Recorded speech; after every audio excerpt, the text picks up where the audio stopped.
Chris here at All Leeds TV. We'll wait for a few people to join. Please, as always, hit that like button, hit that subscribe button, get your comments in. We're live. Decided to do a live one. Just born out of frustration, really. I wanted to see what you guys were thinking. Hit that notification bell, all the rest of it, and let's just have a chat on what we think Daniel Farke needs over the next, I think it's 10, 11 days, the transfer window being open. And where do we go from here? I mean, again, from last night, all the effort there, but it's clear to see that there's a real lack of quality, especially going forward. We've just no one to unlock doors, have we? So, there's movements have got to be made in the next 10 days if the 49ers want any kind of respect and leeway from the fans.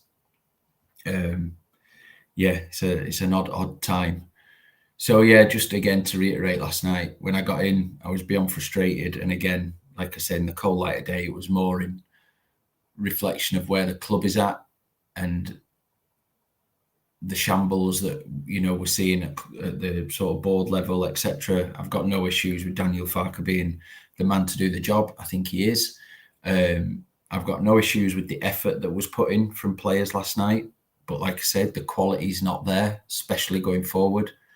I think Rodon's been a good addition at the back. I think Ampadu's a great addition in the middle. I think it's a season where Archie Gray comes into his own, but we can't rely on a 17-year-old kid week in, week out. Kids are going to have dips. There will be times where Farke will probably need to bring him out of the team to give him a little rest, a bit of time out of the spotlight. And, we need more depth in that area for me as well. We need another one in there.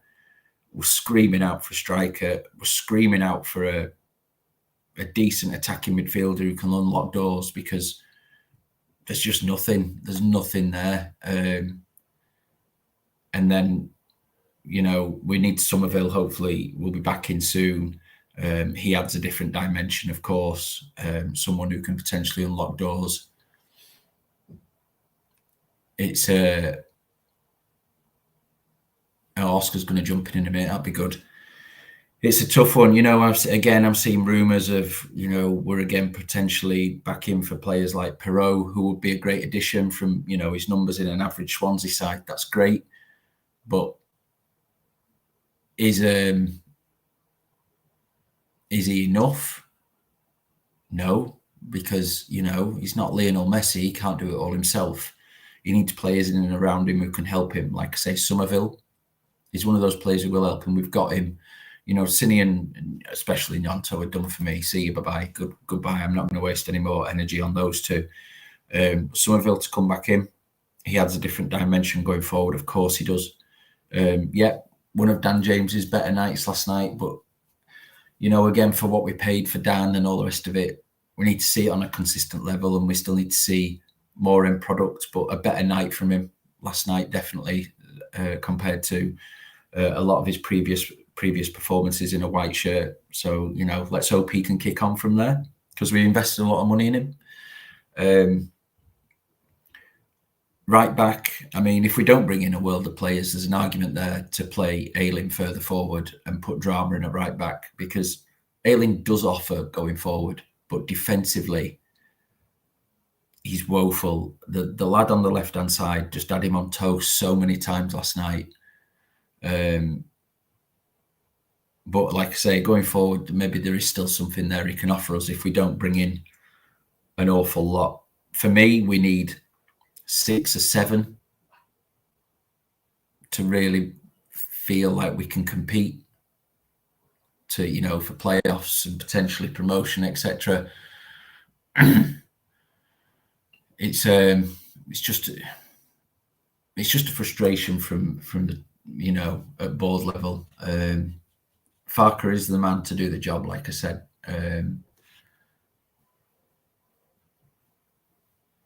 He definitely is, but the board have got to give him the tools to do it.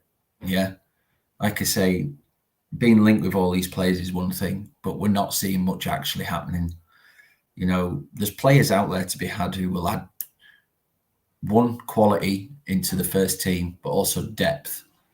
Yeah, I sort of agree with this. You know, at least he's not throwing his toys out the pram and refusing to play. But my God, £35 million is just an absolute nonsense.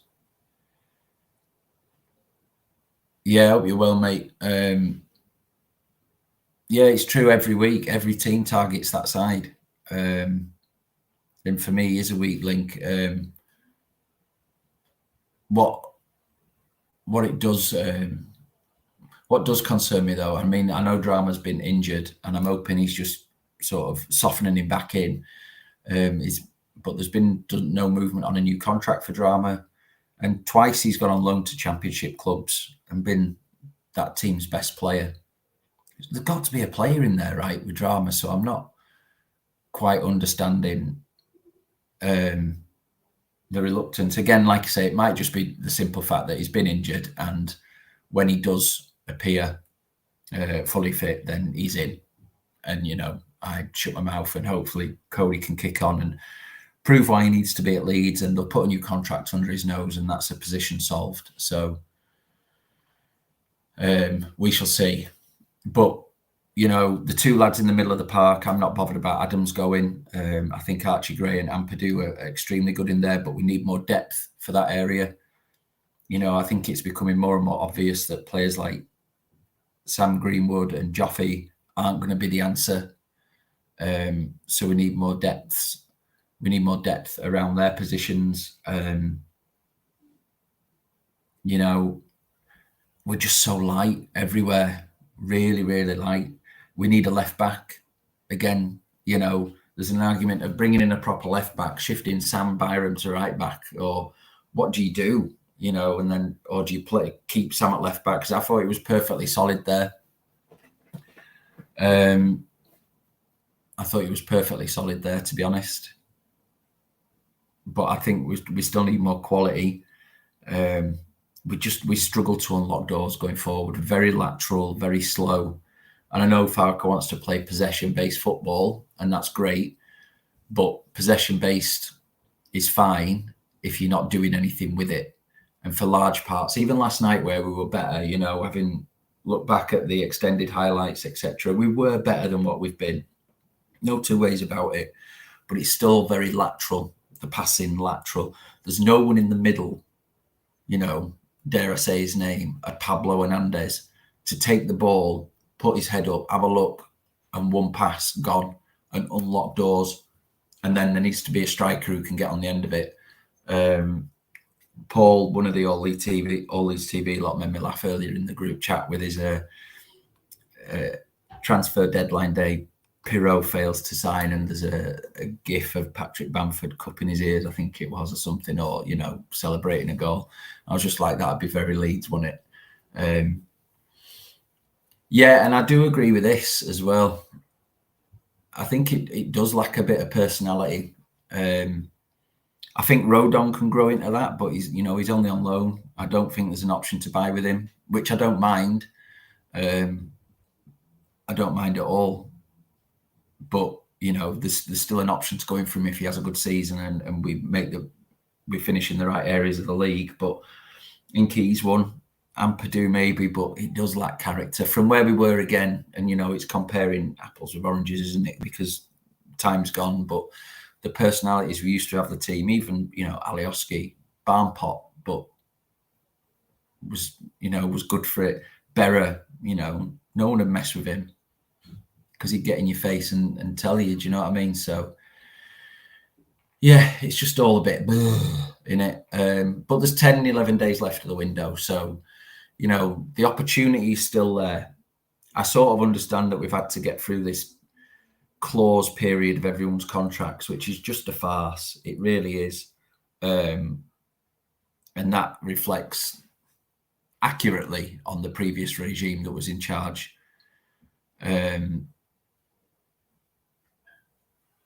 So, yeah, I mean, as for Gnonto, I saw Joe, he did a short on it. I think it was on his Instagram and stuff. It popped up earlier saying, I like the club's stance with it. I agree with him. You can go. I think everyone wants him gone. But you're not going unless it's for the right money. You will not hold the club to ransom. And that's absolutely the way it should be. So I am pleased with the club's stance on that. I am. I think he cost us that little in relative terms, you know, for players that there is the opportunity to play hardball with this. So good on him for that. Mark, good to see you, mate. Yeah, jury is out, mate. Completely agree. Jury is out. I said that last night. I mean, the fact that Angus Kinnear's still around is trifling. Let's say trifling. It's a good word for a Saturday morning. Because he was a big part of the problem with the previous regime. And let's not forget here as well that the 49ers were part of the previous regime for long enough as well. So they've got to hold some culpability as well. I think, you know, I don't think anyone's questioning the effort, Gail. Good to see you. What I'm saying is the quality is not enough. Listen, in the ground last night, there's no way back for Gnonto. That was made 100% clear by fans last night. Banners up around the place, calling him out. I think the longest running chants of the night were for, you know, him to be gone. So I don't think there's a way back for him. I don't want there to be a way back for him. He's acted like a child. I mean, even the fact that he put his transfer request in half an hour before kickoff last night is pathetic. Sat at home or wherever he was, watching his current teammates struggle to unlock a West Brom team who were dreadful as well. Not as well. We weren't dreadful, but they were dreadful. And he's sat at home, still getting paid, watching his teammates struggle. It's so bad. We did. Where's it? We did dominate the game, Gail. I agree, but we dominated it a lot without much penetration, and that's again not a lack of effort. It's a lack of quality in key areas, like, you know, again, like a Pablo type player who can get his head up and unlock doors with that cheeky pass in between the lines, and a striker on the other end of it who can score goals, because the one up front last night isn't the man. So there's a lot of work to be done. It's good to see those who are pulling the shirt on still putting the effort in and trying. So, you know, props to them for it, because with the current state of the club, with where it's at with this first team, people could just, you know, more of them could have down tools and thought, yeah, I can't bother, you know, I've got a niggle, an injury, but they're not. They're putting the shirt on and they're trying, and I won't knock them for that. We just need more quality. And I think at least 6 players. Now that's 10, 11 days to get 6 in. It's a tough task to do. I'm hoping the regime aren't sat there thinking that we need just a couple in, because that's not enough. I get where you're coming from. Sorry, I get where you're coming from, Jason, that all we can ask of the players that are out there is maximum effort. So I understand that, and I agree. What my ask is from the club side, that we've got to give this team and this manager more tools to do the job right, because all the effort in the world isn't going to get us promoted or playoffs, or maybe. So we need more quality to give Farke the tools for the job. Yeah. He's the right manager. Is there someone there? Let me see. Is there actually anyone on camera, or is he not there yet? I'll wait. I think it's Oscar coming in, but you know Oscar and his Wi-Fi, so he might be a couple of minutes getting sorted out. So yeah, we need some more attacking strength, like first team quality strength, and we need some depth for the squad. I mean, look at that bench last night. There was no one there that you could have pointed a finger at and said they'll change the game for us. And you need that, especially in the Championship, especially in a league that's got 46 games in a season. you've got to have some depth, and we've got none. So, yeah, I don't know. I'm sort of padding because I'm waiting for, I think, like I say, I think it's Oscar. But yeah, it's just let me just check the chat. 1 second. Bear with me. Talk amongst yourselves.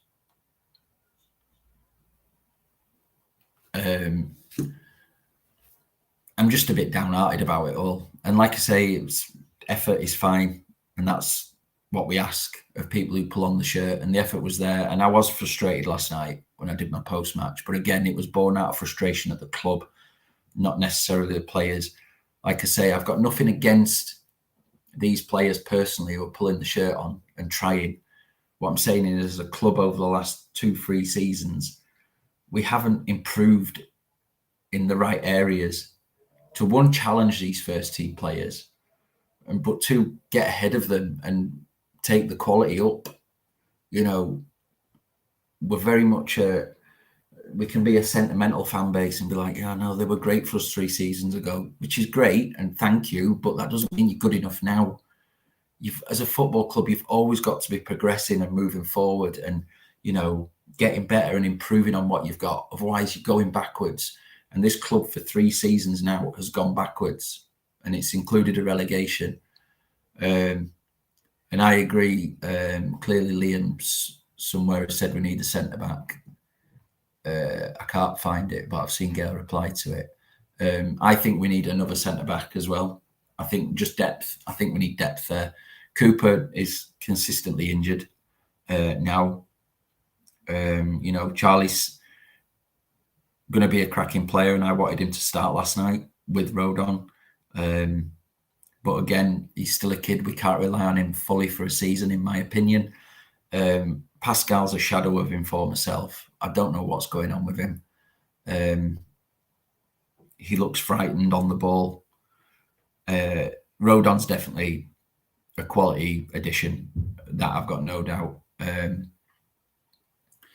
So yeah, I mean, Montero coming through, I know nothing about him, Sonny, as in like his quality, what he looks like. So maybe he's another option at centre back. I think there's more important positions we need to strengthen. I think the forward line needs more strength and depth, and you know, we'd still need another central midfielder as an addition to Archie and Ampadu, because I'd fear for this team, especially if Ampadu was out for any length of time. He does seem to be sort of the glue that holds it all together at the minute, and you know, with Archie complementing him really well. Yeah, agree, Jamie. Left back, definitely. As much as Sam Byram's doing a job there, we need a proper left back in. But the most important areas for me are a striker and that number 10 type player, because there's no one to unlock doors at the minute. Clearly, Farke might get a tune out of Dan James, but I don't think the quality, I don't think his ceiling is high enough to be everything we need going forward. Clearly, Farke's given him, certainly, I think, half-time yesterday, told him to... Laptop's waffling at me. Here he is. I'm there. You're here. Can't miss you in that top, lad. Jesus, this is hard to work, this. It's like Leeds United trying to score a goal, this. How are we, mate? How are we? I have heard you for the last 10 minutes whilst trying to log in. But, yeah, man. I'm just frustrated, mate. Like I say, you know, in cold reflection last night, I was annoyed, and it probably reflected on the players more than it should have, where I'm actually annoyed at the club for the state we're in. The lack of quality and the lack of depth we've got is worrying. So, yeah, I was just going through the areas I think we need to, you know, bolster and improve. And what it comes out as, mate, is probably someone in every position somehow. You know, we've got Drama, Somerville, like you said earlier to us in the chat, to come in, who will add quality, I've no doubt. We need a striker. We need a number 10 are the 2 most important positions for me. And then we need some more depth, because I do worry about that midfield. If we can't rely on a 17-year-old for a full season, as good as he is, he's going to have dips in form. And if Ampadu got injured, I really feel fear for the middle of that park as well. So we need more depth there. I don't know what your thoughts are, mate, with what we need and where we need it, but yeah, we need signings. There's no doubt about it. I think we can't go any further with what we're trying to do under Farke unless we add players. I think certainly number 10, centre forward, are the big ones. I think centre forward is the big one now for me. I think it's been the same number 10 for quite a while, but I think centre forward is probably the priority really, because if we're being honest, there's not been an acceptable performance all season. In any of the 4 games, the centre forward's been totally out of the game. And that can't be. With the way we play such an attacking style of football, we're trying to be on the front foot.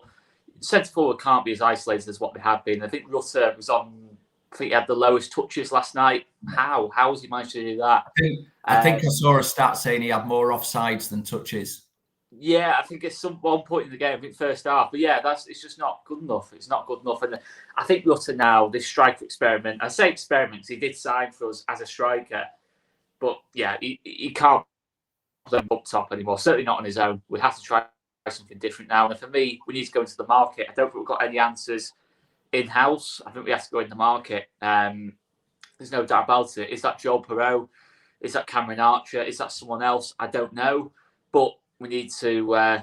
We just need to get something done. No more of this. Oh, we're trying. Just get it done now. No more talking, because that's the one thing Leeds fans hate, is lots of talk and no action, because we've had that kind of like 6 years, under the previous ownership. And when we did take action, it was the wrong action. Hence why we're in this mess right now. Because listen, I don't want to dig out Jorginho Rutter too much, but if that's a £35 million player, then I'd hate to see what a £15 million player looks like. I'm not going to lie to you, because unfortunately, Rutter's just not at it as a centre forward. I think there's promise for Rutter. Don't get me wrong. I think there is promise there. He does show glimpses, but he's not a centre forward for me. No. And I can't judge a player too harshly on that basis, but I don't think he was ever worth 35 million. I think we did overpay, and part of that was because of the January window. There's no doubt about it. But it is what it is now. We have to work with what we've got, but we need to add to that as well. In terms of, I think we've got the bones of a decent team there, but you've got to have better quality in the forward areas, because ultimately, how we went 1-0 down yesterday, I don't know, because I thought at half time we probably should have been 2-0 up in the game, really. We had 2 deal-take chances early on. Sam Byram's had a lovely effort from distance as well. We've dominated the game. Palmer, I think, for them has been outstanding. No doubt about it. I think he's had more saves last night than what Meslier probably has since January put together, if we're being honest. But yeah, that end of the pitch needs to improve. I also need to talk about Meslier out the back. You can't keep giving the ball away as much as he does under no pressure. People will talk about the save he made. Yes, it was a great save, but distribution is as important this season. We've seen all 4 games, goalkeepers had fuck all to do, and that's a good reflection, by the way, on how we're playing, but they need to be better on the ball. It's not just good enough to say they might make 1 or 2 saves a game. They have to be good on the ball as well, because if we keep giving the ball away, we're lucky we got away with it a little bit, because West Brom had an off night and probably didn't have the quality themselves in the forward areas. But if they did, we'd have got caught on the counter-attack a couple of times. We're not just talking about, he's under pressure and he's giving the ball away. We're talking about where he's got sort of 10 seconds to look and he's still giving the ball away. He's got an easy pass to Struik, he's got an easy pass to Rodon, and he's not taking the easy option. Sometimes he's going long, sometimes he's making the wrong choice, and it has to improve for me. Medier's never been particularly good on the ball, but I think especially now, he has to really get better in that side of his game. Yeah, he's not done anything wrong goalkeeping-wise, but I still make the point that he's had hardly anything to do, and we've still conceded 4 goals in the league in 3 games. We're still conceding goals, and he's got nothing to do. So, for me, he has to really, really step up now, Meslier, in every sense, and prove that he's living up to his potential. Because at this moment in time, and it might seem ruthless saying this, he's starting to make me feel a little bit like a Marco Silvestri, where it's all about, he's only young, he'll get better. But it's the same mistakes time and time again. Listen, I think he's a better goalkeeper than Marco Silvestri, but I'm saying it's a similar thing where the defence that people used to have for Silvestri was, he's a great shot stopper. He can make, he's got unbelievable reflexes, but he still makes the same mistake week in, week out. And ultimately, I think that's the same with Meslier, really. He's not really stepping up. Listen, we had a young Kasper Schmeichel play for us. back in 2010, 2011. Kasper Schmeichel made a lot of mistakes in the Leeds shirt, but and obviously Ken Bates obviously sold him, etc., etc. But we learned from those mistakes, and that's the difference for me for a young goalkeeper. Yeah. It's all well and good saying he's only young, but he's played a lot of football, and he hasn't kicked on for me enough. But no, absolutely not. That could not be a serious suggestion, Mark Jones. Bill, bring back Silvestri. No. Just please no. But listen, I think Cardal is putting him under pressure. If he has a good game in the cup next round, or if Meslier doesn't have a good game against Ipswich, I think the pressure's on after the international break on Meslier, no doubt about it. But for me, he just has to step up now. Maybe part of it is because of that last minute of the game where he had the chance to release the ball down the wing to Dan James. We probably had a 3-on-2. He didn't take it. You have to take that chance. Yes, he might not have got there. Yes, the execution might not have been good. But you've got to be willing to take risks. Because if you're a Leeds United player and you're reluctant to take risks, then you shouldn't be on the pitch for me. As ruthless as it sounds, if you're not happy to take risks, you're scared of what the crowd might think, you're scared of getting criticism from the fan base, then that's not good enough to me. I'm not saying that is the case with Meslier, but it did annoy me that he was reluctant to play that pass, and a couple of times yesterday he was taking far too long. And and I think there's some true points well off Dave about the Arsenal game. Meslier, what I will say about the Arsenal game is debut, where he looked like Edison on the ball in that game. But the thing was, and what I can remember of it was, a lot of it was he was going long. He wasn't really like playing it short. He was just spraying the ball, and Arsenal were letting him spray the ball for 90 minutes, basically. So it was a little bit different. But still, he looked a lot better in that game on the ball than what he is. But yeah, we just need more technicians in the team. Yeah, really, for me. We need more technical quality in there. Because I think Archie Gray, I do agree with your point. He can't play week in, week out, so we'll burn him out.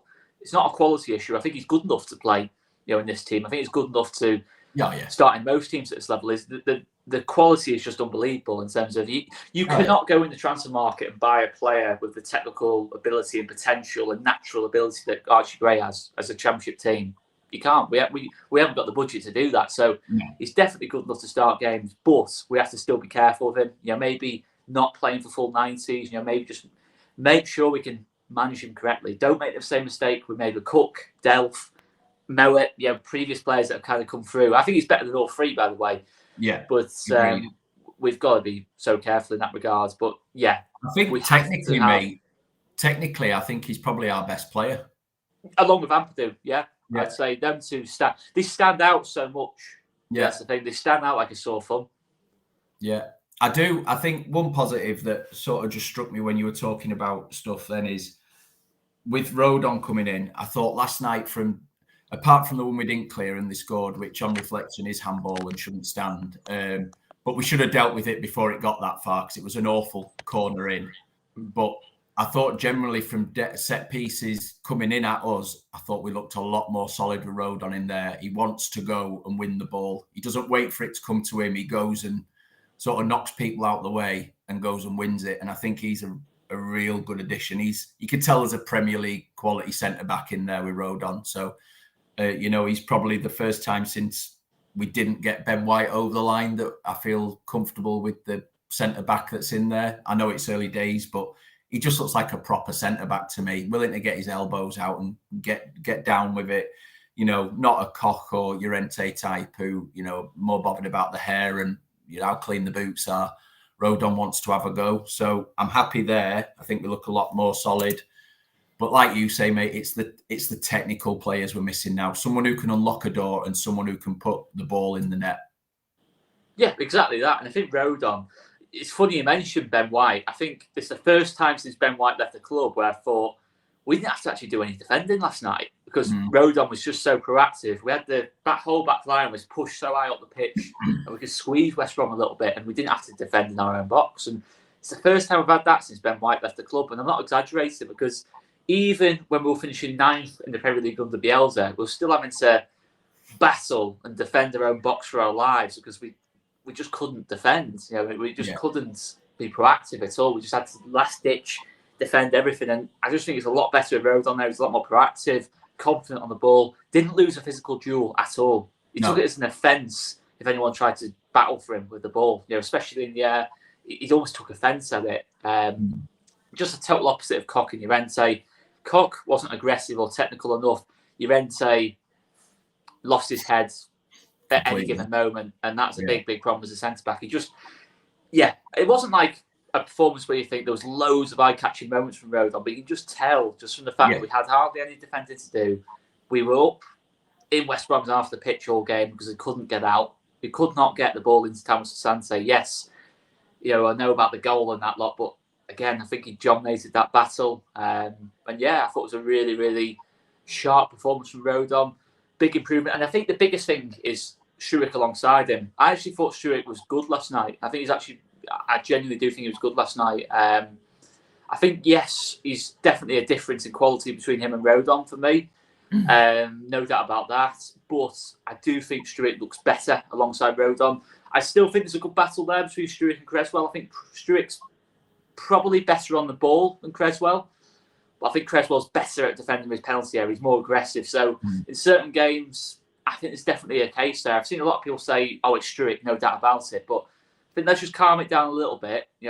Cresswell's still a very good player in his own right. And I think the thing is, Marcelo Bielsa's made us all think that players can play 46 games a season at this level. They can't. There will need to be rotation. So you will need Cresswell sometimes this season. And people are already panicking on saying he's going to want to leave. He's going to want to do this. He's just signed a new contract. I'm sure he was aware Joe Rodon was going to come into the football club. He will still play games this season. Don't worry about that because our injury records will make sure of that. You know what I mean? So, there's no panic there for me in that situation. I think I'm actually pretty happy with our centre-back situation at the moment. I think Rodon... I'm the same, mate. I'm the same. Pascal still concerns me. I think he needs a run of games and I think maybe with Rodon next to him, we might see him step back up and, be like the Pascal that, just remember 3 years ago, we were all absolutely raving about him. And I'd love to see him get back there. People confuse me saying as I see it right now as me almost wanting Leeds players to be bad. I'd love them all to step on the pitch and be 10 out of 10s every week because we're winning games and we're getting promoted and all the rest of it. I want to see the Pascal of 3 seasons ago. I want to see the Meslier that first appeared and had an awful defence in front of him for a lot of the times, but was saving us goals, a lot of goals. I want to see, we will never see it, but I want to see the 17 goals in the Premier League season from Bamford. That's not happening. We need a new striker. Let's get that straight. But people seem to conflict, reflecting on the here and now with just it wanting to be negative, and that's not the case at all. It's just as I see it, and there's not enough quality there. I do think, I agree, the foundations are there. I like Farke's mentality. I like what you can see are going to be his tactics or what his tactics are. He just needs the tools to execute it, basically. Yeah. Exactly like he did at Norwich. He had Pukki up front who did exactly what Daniel Farke wants. He wants a striker who's going to run the lines. Had Max Aarons, who we had at Norwich, say if we had, all right, it's Norwich options. So Max Aarons at right back, Ono Hernandez on the wing, Todd Cantwell in the 10, Timo Pukki up front last night playing on the pitch, we'd have won the game. Yeah. No question about it. And the thing is, Cantwell and Ono Hernandez, I don't think are even particularly good players. I just think he needs the right type of players. He needs someone who can just take the ball and turn on it and just give you that bit of, who just knit things together in the final third. And, I'm not saying go inside Todd Cantwell, by the way. I'm not saying that at all, but I'm saying someone who could just do what Farke wants him to do. And that's the most frustrating thing. And I think my biggest issue with Farke so far, and probably my only issue with him, was some of the team selection at time. But I think last night it was better. He had players in the right positions, apart from Rutter. But the biggest issue I had was, why is Cody Drameh not starting games over Ayling? Now, my understanding is that Cody Drameh, if we had a fully fit squad available, wouldn't even be on the bench at the moment because he's still recovering from an injury. That's the only reason he's on the bench, is because we've got such a big problem with a lack of numbers, and the reason he hasn't come off the bench is for that reason. Now, I don't know how true that information is, but I've got no reason to believe that it's not true, and it does make sense when you think about it. So I'm pretty confident Cody Drameh will come into the team and play the Max Aarons role. And obviously went for Max Aarons as well. So it's clear that Farke does believe that we need to try something different at right back, aside from Ayling. And yes, I know he scored last night, but I can't let a goal hide away from what has been a pretty poor start to the season for him, and that's probably been quite kind, really. Their left-sided player last night had him on toast so many Matt times. Phillips, every single time down that side. And the thing is, West Brom weren't able to get at us that much, but they still caused the odd problem, and it all came from that side of the pitch. So, yeah, there's definitely... And the other side of it as well is every single time we were on the attack, nothing came down the right-hand side. No. And that, for me, is a reflection on the fact that Shackleton didn't feel he had Ayling bombing on ahead of him, and he needed that. And I think with Cody Drama, you've got that side of it. Or if Cody Drama can't do it, we'll sign another right-back, I think. Yeah.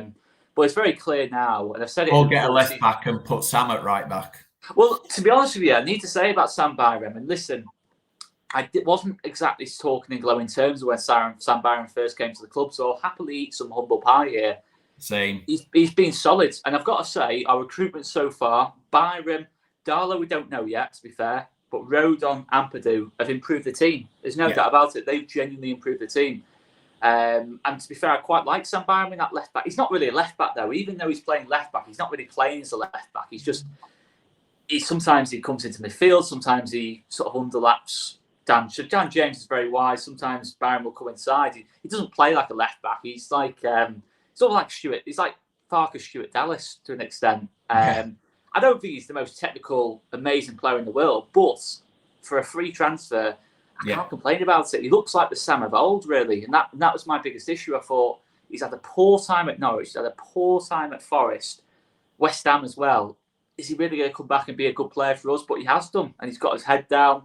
And he looks like the Sam Byram that first came through as well. I still cannot get into my head that Sam Byram is a 30-year-old man or close to a 30-year-old man. I cannot get into my head. The way that man is aged, he's aged as well as you have, mate. Honestly, I don't know what treatment you're both on, because, geez, honestly, he hasn't changed since the young kid that broke into the team, has he? He looks 19. He does not. What he's. I refuse to believe. I refuse to believe he's 30. I refuse to believe it. But yeah, no, I do agree, mate. He's been really solid in that position. I just think we need someone who is actually a left back again to give that added width. Sam being right-footed, he's going to naturally want to come in. Whereas if we are going to persist with Dan James, who had a better game last night, of course, I wanted him to take their right back on more when he got him booked early in the first half. And it looked like Farke at half-time had said to him, get into him. Just knock the ball. You're rapid. Knock the ball around him and go.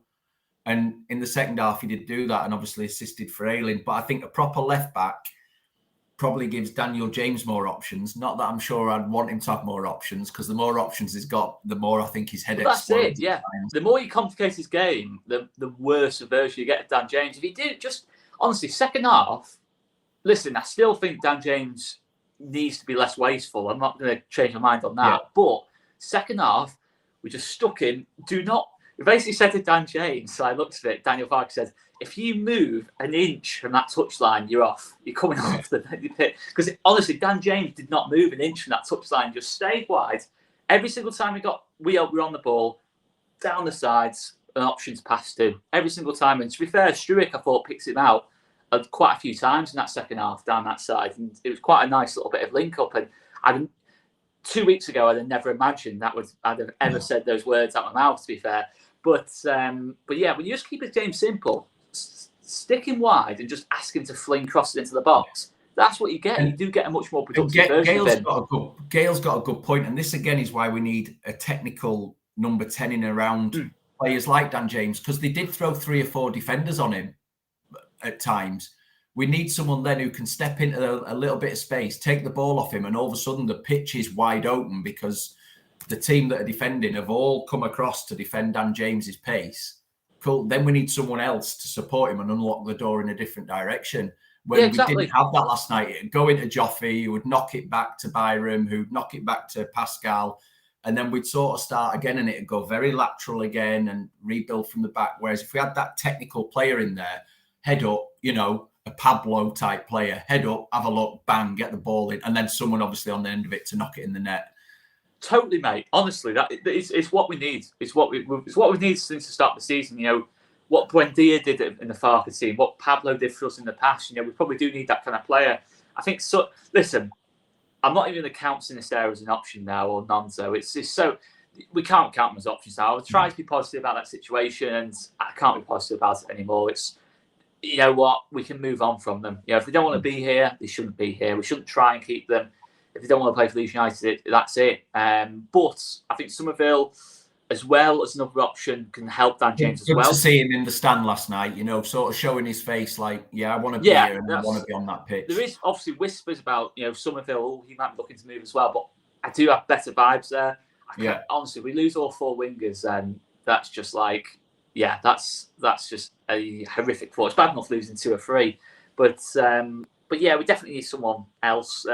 Just pick up the ball in the half turn and sort of drive us forward from the middle of the pitch, really. But with what we had last night on the pitch, I didn't see that performance coming. I didn't see us controlling the ball, dominating the game. And yes, I know West Brom weren't great themselves, but it did make me happy actually watching the game. I'm not happy because I thought it's another 2 points drop that, where if we had the recruitment done, we'd have won that game. Really, we could quite easily be on 7 points now. We could have easily won the Cardiff game. We could have easily won last night, and we probably could have got something at Birmingham. But what are we doing in terms of recruitment? We're leaving it too late. If we don't get recruitment in this week, it's another game against Ipswich. Tough game that as well, by the way, away from home. It could easily be more drop points. Probably more likely to be drop points at this moment in time. We've got to get something done in the week. And surely, if the 49ers were doubting about investing in Daniel Farke, surely that showed them last night. If he can get, no disrespect to him, Jamie Shackleton, Joe Gelhardt, Dan James, and Rutter, in the team, and the team plays well, that's a pretty good reflection of a coach's abilities. I'm not being funny. That is a pretty good reflection in my opinion. But yeah, let's just give him more quality, man. Just more quality. Exactly. We can thrive. Give him the tools to do the job properly. And this is still a rebuild, though. Yeah. I still think Leicester and Southampton, I still think are clear for me. I think they're going to be clear top 2. Certainly Leicester, I think, are going to really start to race clear now. So I just don't think there's anyone else good enough outside those 2 teams. I've not seen any. Ipswich start the season quite well, but are they going to maintain it over a season? Probably not. Southampton have just got that quality in there, and obviously they've got that bit of know-how as well. Championship experienced manager. I really do think top 2. It seems horrible saying this, but top 2 already is out of the question. Not just because of the start of the season. I could look away from the start of the season. It's the lack of clarity on the recruitment. We could still lose players here. We probably are still going to lose players. And it might not just be Gnonto and Sinisterra. It might be other players as well. So top 2 feels out of the question. Was it ever in the question? Probably not, if we're being honest. I think the only reason I ever thought it was because we're Leeds United. We've got a new owner. And we've got a manager who's got a good record at this level. But realistically, I think it's probably playoffs is our maximum this season. But you know what? Let's just see what we can get done. Let's at least make it enjoyable again. Let's not be pissing rounds in mid-table, because the situation you've got is you've got Archie Gray at the club, you've got Ampadu at the club, you got Rodon only on loan, you got Charlie Creswell, you got Drama. If we stand still and don't get the recruitment right, we will lose most of those 5 players. It's simple as. It's the way it works at the Championship. So it's all well and good saying it's a rebuilding project. I think it's a rebuilding project. But with that, you've got to see progress as well. We can't stand still in the market. Otherwise, we could really, really, really be in an even worse situation this time next season. And I'm not being funny, mate. I think it won't take... If we don't show real desire in the last few days... come January, if someone like Somerville has a good first half of the season, someone will come knocking for him. And, exactly. Could anyone really blame him if the club haven't shown any desire to say, do you know what, I need to go play my football somewhere else? My one defence I'm not going to defend Gnonto because it's just... No. I don't even want to go there with Gnonto. But Sinisterra, in fairness to him, he's a player that a year ago was playing in the Eredivisie for a good team, played in Europe, whatever that conference league is called. So he's playing European football. He's then come into a Leeds team. He's done well when he's played in the team. As much as I want to say he hasn't played well, he has played well when he's played in the Leeds team. He's been injured, seen us lose game after game after game when he's not been in the team. And then coming to the Championship, he's seemingly, to start with, again, we don't know this for sure, but he seemingly has committed himself to the Championship cause. Then he's seen us just completely stand still first couple of games. And he's probably thinking to himself, you know what, if I don't get this move now and we're standing still, then where am I going? Where am I going with my career? I'm just saying from his point of view, I don't agree with the actions. He's obviously clearly done something that's really, really pissed off Daniel Farke, because to not even be in the squad and to be willing to have a 7-man bench rather than a 9-man bench tells you that clearly something's gone on there. You do not have something like that happen, and Sinisterra has not done something that's disrespectful to the team. But I can see why he might not want to stay here, but I don't defend the actions. But I'm just saying we have to show ambition, otherwise we'll get more Sinisterra kind of situations further on down the line. But it just will happen. You know, as much as I think it's a disgrace the way both have acted, we're just opening ourselves up to more situations like this if we don't kick on. And people might not like that. And I'm not defending for 1 minute of actions. And I think it's totally disrespectful. And you don't have to do that. Rafinha didn't do that. He's now playing for one of the best teams in Europe. He's one of the key players in one of the best teams in Europe. Calvin Phillips got his move to City. You know, we don't block players. We don't stop players getting moves. You don't need to take these kind of actions. And not being funny, Rafinha was going to Barcelona. Calvin Phillips was going to Man City. Gnonto's going to Everton. Yeah. He's trying to go to Everton. Why are you that desperate to go to Everton? Look at your own career. You could play in a free-flowing, attack-minded team. You guaranteed to play week in, week out. You've got the Euros coming up, or you could go and play for Sean Dyche, where you're going to be playing the 4-4-2. You're not going to have any creative freedom. You're going to be told to work hard, run the channels. You're probably not even going to start most games because you don't suit the style of football. What is the thinking? And I would genuinely defend Wilfried Gnonto if he sacked his agent, but he clearly can't see what's best for himself. And it is a crying shame because he could potentially ruin his whole career. But I don't really care now, to be honest. If he does, he does. I'm really, really not bothered about Wilfried Gnonto, but it just seems madness to me. And it's the same with Sinisterra. Is it really in his interest to go back to Feyenoord if that's to believe where's, the club that's been targeting him? Is that really a step forward? I don't know. It probably is, to be honest. But is that as big a step forward as what he can take? Can he opt to just play here for another season? And then if we don't go up, he probably gets a move to the Premier League anyway, Or even a Saudi offer, could come in for Sinisterra. There's numerous things. That's my thinking, mate. And this is why I can't understand the stance that's been taken, as in from the players. Because if you want to put yourself in the shop window, play football and show that, you are too good for the Championship, tear the Championship up. Yeah. And then teams will come and get you. Like you said, we've never blocked players ever from going. We promised Rafinha that he could go at the end of the season. He'd get his move to Barca, all the rest of it. And, Rafinha had one of these clauses in his contract where he could have gone for 20-odd million. Did he down tools? No. Did he hell us like? He put every last breath into that to keep us up and got his move, and fair play to him. Same with Calvin, he never down tools. You never down tools. And he got his move to City. And I think the attitude taken from him is, certainly on the Gnonto part, is bad advice. It must be terrible advice from his agents.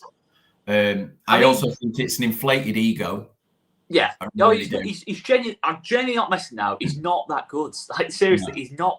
2 goals and 4 assists. I'm not going to lose sleep in terms of this season over losing a player who got 2 goals and 4 assists. I think he can get a lot more than that, don't get me wrong, but I'm not going to lose sleep over that. I'm not being funny. Sinisterra maybe more so. I'm thinking, he could get 15 goals at 20 goals at this level. If Cini said he'd stay and he could get fit and stay fit, there is absolutely no reason why he shouldn't be player of the season for that league at the end of the season. He could do what Adolf did all the years ago. Above. Yeah. QPR, where he just literally looks like a professional footballer in a pub team league, when it genuinely could be like that. But listen, I'll say it now, okay? Gnonto, there's no chance. There's no chance. I think Ellen Road made that clear last night. There's no chance you'll ever take part in a training session, probably ever wear a relief shirt again. He probably doesn't want to. But I don't think he's wanted to for ages because obviously his opinion of himself, etc., etc. But Sinisterra, I'm hoping the fact that Daniel Farke has not really specifically referred to him, has gone quite quiet on him. I'm hoping.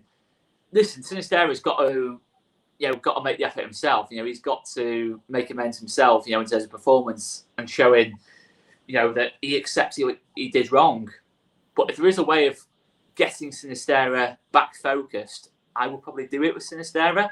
Yeah. But obviously, Sinisterra goes any further and starts handling transfer requests as well and doubles down on what he's doing, like Gnonto, then obviously it's the same thing. I'm very borderline on Sinisterra, but if it's something that can be redeemed, because we don't know what's happened, if it's something that can be redeemed, I would redeem it with Sinisterra, because you're thinking Somerville, Sinisterra on the wings for a championship season should be too good, really. Yeah, should be too good. Yeah, and if you could put a 10 in there with them, that's wow. something that, could have us getting into the playoffs, and all of a sudden, look, I don't even want to think about playoffs and Leeds United, but you know what I mean. We can actually have a good season with that. But I don't know. I don't know how realistic that is. But Gnonto can literally just do one. You know what I mean? Yeah, and I think you're right, mate. I think I agree. I'm on the fence about Sinisterra, and I do think there's probably a route back for him. Like you say, I think Farke's probably given him every opportunity to find that route back as well by not outing him. Gnonto's outed himself. I mean, a ground. Part of me wants to genuinely stick Gnonto in the. If Everton don't put in the money that we want, I would genuinely put Gnonto into the reserves. Yeah. Just for 6 months. I would genuinely be that bitter and petty. I don't even know if it is being bitter and petty. I think it's just making a point. I think it makes a point to the rest of the team as well. In a certain way that no, you can't do that, and this is what will happen if you do that. I would genuinely stick him in the reserves and then maybe let him go in January. I would genuinely do that. Why not? It says if Everton, he's not going to drastically lose value. So, and maybe another club might come in for him instead in January. So, I don't know. I just don't know how Everton can afford Wilfried Gnonto. Being from near the area, I cannot see how Everton can put up the money that we want. So, be interesting what happens there. I genuinely, unless there's a late bid from I don't see him going to Everton, mate, because I don't think they've got the cash, and Leeds are playing quite rightly hardball over it. There's no reason we don't have to bend over and take 15 million, pay up what there's we no want. one in Italy who can take him back either. No. I don't think there's anyone in Italy at the minute with Serie A basically on its arse that can afford him. I say Serie A financially is I genuinely don't think there's a club in Serie A who can afford to pay that kind of money for a 19-year-old. So Gnonto's got to be careful himself here, because Gnonto's got to be thinking, you know what? Everton at the minute have just signed Jack Harrison. Okay, they are as bad as us for needing a striker. By the way, buying, I'm guessing it's Che Adams that people are on about for 12 million as well. Yeah, exactly. Everton haven't got much money. They're talking about other transfer targets. I genuinely don't think. If Everton wanted him that badly, they probably would have just paid the fee and got it done last week.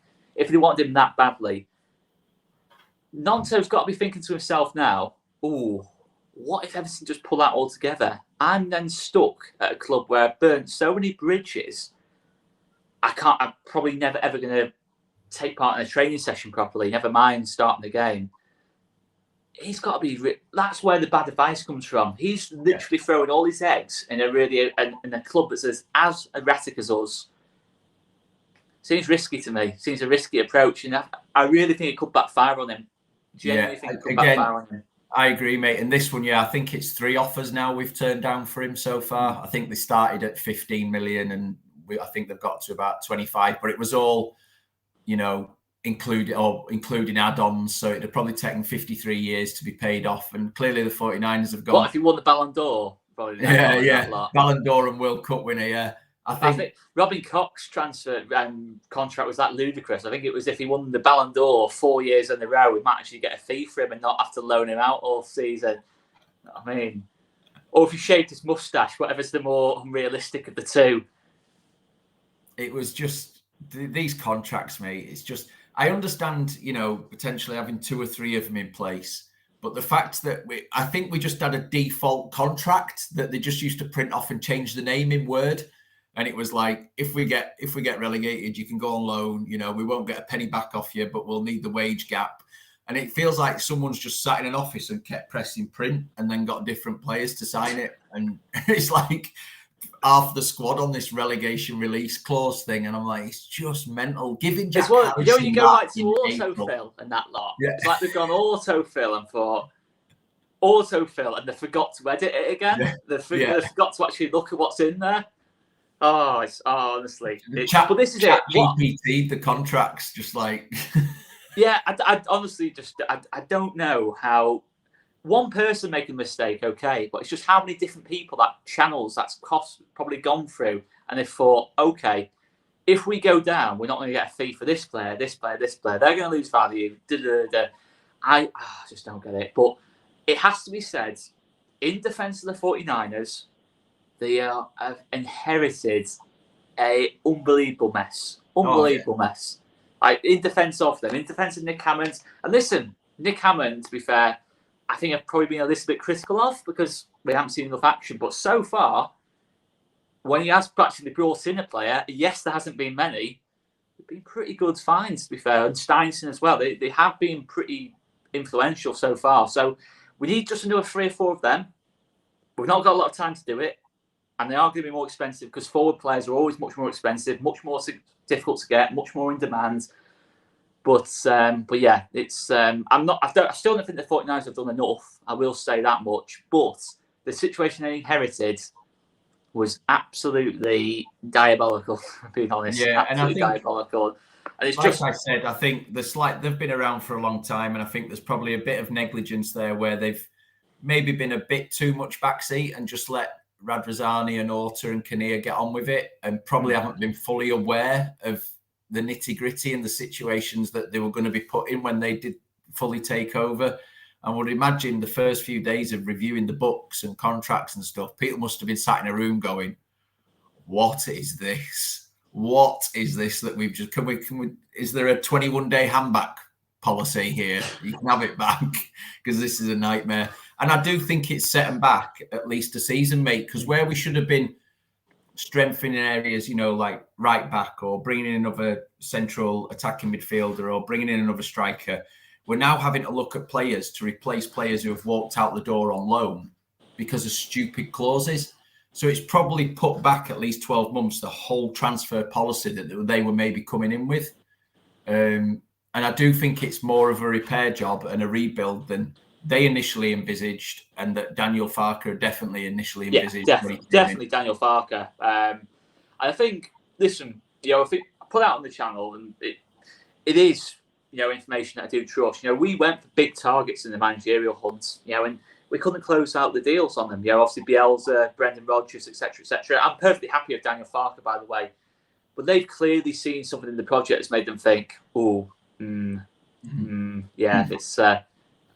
I think I'll give that one a swerve kind of thing, and that's one of the things really. It has to be looked at like that. They saw before us what the situation was these players wanting to go back out on loan and that lot, and you almost kind of think that. Say something like Brendan Aronson. I think the fact it cost 25 million in the first place is bad enough. The fact that I always got demonetised then with what I was about to say, what I was about to finish that with. The fact he's dictating to us. Him and his agent. He's produced 1 goal, 3 assists all season. He's dictating to us what he can and can't do this season. How have we allowed ourselves to get into this situation? It's not even like he was that good a player in the first place. It's Brendan Aronson. Why are you allowing Brendan Aronson to walk all over you in the contract negotiation? If we're bringing in, I don't know, I'm trying to think of a player at our kind of level. I don't think of a player. Nathan Teller. Say we're bringing in Nathan Teller from Burnley and that lot, or Southampton. You kind of say, actually, look at his track record at this level. He scored 20 goals from the wing last season. He's a bit annoying in terms of what he's asking for, but we can probably allow for that in terms of, we can probably justify meeting these demands. Don't do that for Brendan Aronson, who's never played a game of English football in his life. The highest level he's played at is Austria, and for the US men's national team, not particularly high levels of football. And yes, I know the US men's national team's our favourite topic, isn't it? They absolutely love us, them lot, don't they?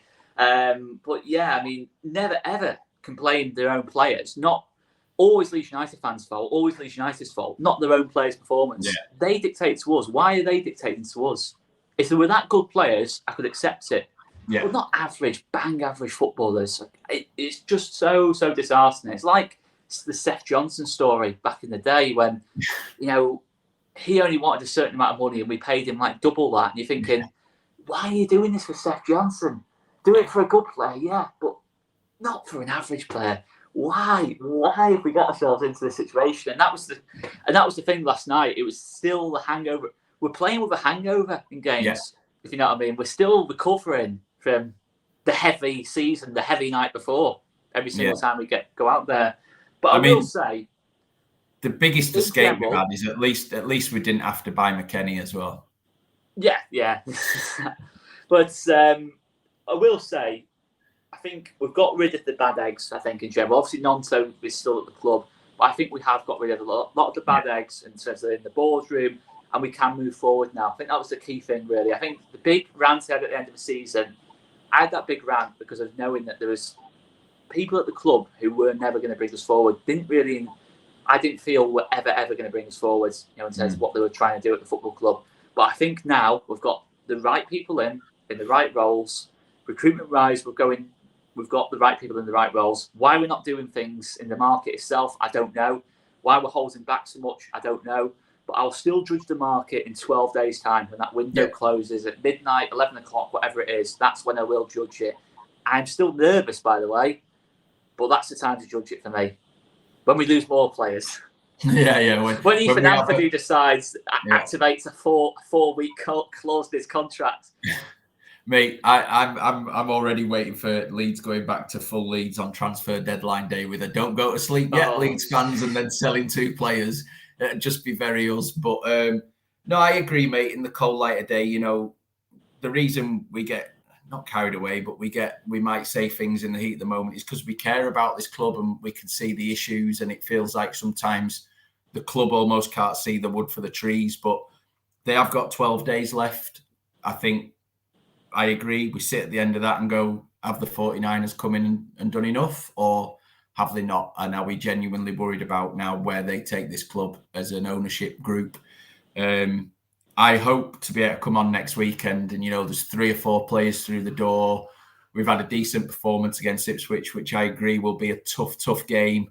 If we can walk away from Ipswich with something, there's a couple more signings in that first team, someone with a bit of creativity and a Joel Perreault or someone up front, then I'll be far more optimistic about the season. So, yeah, I agree. A striker, just someone who can score a goal, and isn't just made of balls. Someone who can kick a ball straight and with a bit of power, please. I can run around a bit as well. Just I want a striker who can score goals and isn't made of balsa wood. Yeah, that as well. That's too much to ask. Yeah, can we do that? Can you cook something for us there, Nick Allen? But yeah, I don't know. There must be a reason we're leaving it so late in the market. I think there must be a reason. I think one of the other things as well is I think it was always thought that Verba, Adams, and Sinisterra were going to stay at Leeds. I think that was always something that seemed pretty confident on, and probably Harrison as well. You could probably throw into that as well. But I think those players as well, they let the club down big time. They did.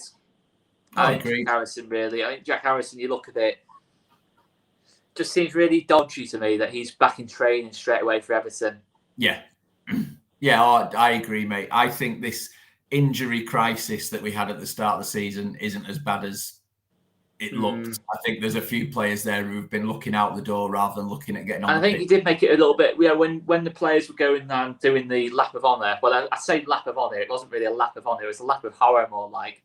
He was kind of making it a little bit all about himself, Jack Harrison. I thought, in terms of the way he was kind of like staying back a little bit, and I don't know. I don't think that's particularly good look, really, for myself. But then you got obviously Tyler Adams as well.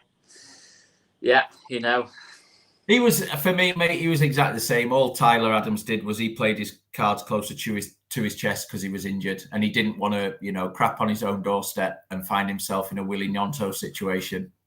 And he's always wanted out since we got relegated. For me, he just was a bit smarter about it. Yeah, and I think, to be honest with you, yes, Harrison and Adams are good players, but I don't think any of the players are that different to Gnonto who have left, really. I think obviously Gnonto's getting the bulk of the criticism, rightly so, because he's just been absolutely idiotic how he's gone about things. No other word for it. The others have just been a little bit wiser, but really they're all basically doing the same thing effectively, if we're being honest with you. You don't need to be a genius to work that out. In terms of Tyler Adams, how desperate he was to get that move to Chelsea. He's basically, in effect, by the sounds of what Fabrizio Romano was saying, he's basically effectively turned up to Chelsea in his car, begging them to sign him, basically, effectively praying that they don't go and buy Moise Caicedo. Then they go and buy Moise Caicedo and Roman Lavia, and they realise that, oh yeah, I'm probably not needed now.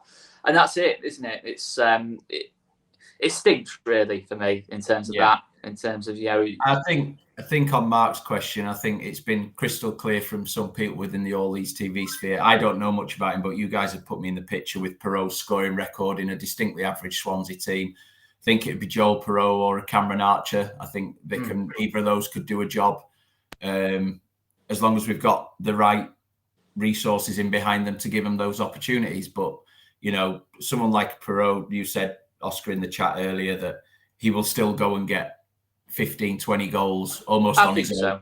I don't think he's like the perfect player, Joel Perot. I think he's quite a frustrating player from what I've seen of him. But he knows where the back of the net is, kind of thing. He kind of gives me sort of Ross McCormack vibes, maybe a little bit bigger kind of thing, where he will have frustrating moments, he will have sulky moments from time to time on the pitch, but he uses that energy and it kind of kicks him on. It's not like, when I say sulky, it's not like, say, Todd Flanders last season in midfield, where he was having sulky energy, he was just staying on the pitch for 90 minutes on his arms, kind of thing. It's not that, is it? You know what I mean? But yeah, that's what I mean. That's the kind of sulky energy that I don't want. I want sulky energy that drives on the performance, kind of thing. For me, like someone like a Berardi was best when he was pissed off. Yeah, that's what I mean. I don't mind that too much. But the players last season, when they were pissed off, they went into the shell. Yeah, sulked and threw the towel in rather than digging in. Yeah, completely agree, mate.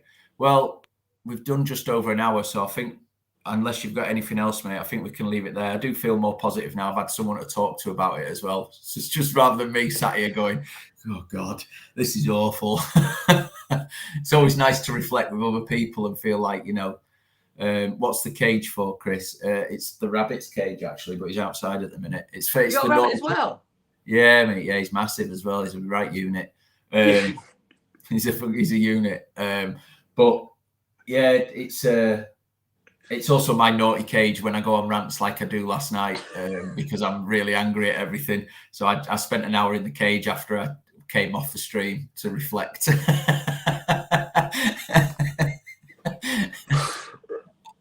Rabbit's a unit.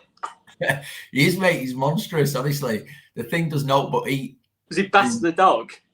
Mate, he's not bothered by either dog. Like the Rottweiler stands. The Rottie really likes the rabbit, to be fair, but he's just not bothered. He's not bothered by the vacuum. The dogs are scared of the vacuum. The rabbit sits there and looks at you as if to say, "Go on, then have a go." I rate that, to be fair. Yeah, he's a beast. Beast. Oh, rate that. Yeah. What's the rabbit's name? Ronnie. Ronnie. Okay. Ronnie. Okay. Yeah, and it suits him, mate. It's a bit gangsterish, isn't it? Ronnie the rabbit. I love that.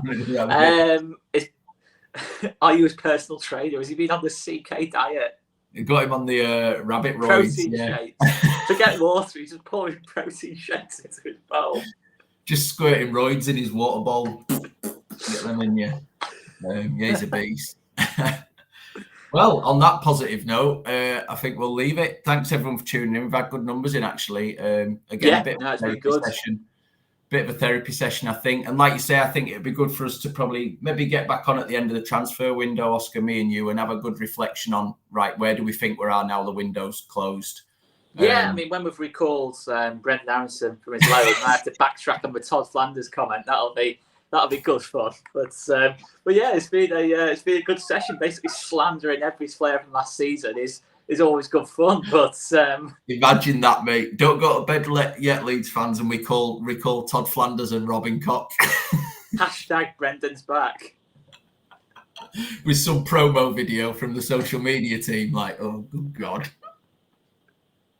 With a shirt for sale thing on it, with the link, home shirts now for sale. Like, but all joking aside, what would happen if one of these players gets injured? They have to come back, don't they? And that's what I mean.